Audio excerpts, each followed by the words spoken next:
Labor is making sure these are the faces of the future, young adults on a path to the middle class. When you invest in your talent, when you invest in your structures, when you create pathways at the age of 12 and 13 and 14 that are pathways of equal stature, then you can really build and take this to scale. You can really make the sale, and you can really build those pathways to prosperity. Career and Technical Education, or CTE, is the conversation that packed this room at the AFL-CIO. An open, honest talk about training the next generation of workers. Even Vice President Joe Biden stopped by to say he believes labor holds the key to whether the middle class gets back on its feet. Unions have been teachers.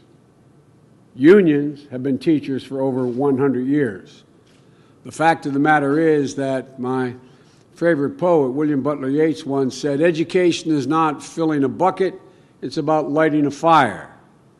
And unions for the last 100 years have been lighting a fire every day. That's because labor is always working to make sure training and apprenticeships are not only available, but viable, especially in today's changing economy. As jobs change, appear, and vanish, and as baby boomers retire, and as innovations and new technology remake whole industries and economies, American businesses and working people alike must be prepared to compete with and lead our global competitors. And business agrees. I believe that we are in a global competition for the jobs for that middle. I believe that the primary weapon in that conflict is career and technical education. I believe that the upskilling of the American workforce is the seminal issue of our day, bar none other.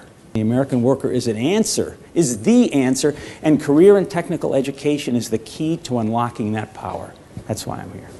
The Machinists have always toed the line that apprentice and training programs are the key. But now the IAM is looking to take that a step further. The Machinists Union is going to have to step into the breach and devise a plan, a program, build schools, training centers that are going to meet the needs of the companies we represent today so we can continue to represent those employees in some of the finest jobs in the world tomorrow. What's the best way to train the next generation? That will be up to the IAM members at the next convention in 2016 as they cast their vote for the future. We need to be a part of the physical training processes for the skills and the educational background necessary to do the jobs we represent. This is going to require a deep dive into the heart and soul of the Machinists Union.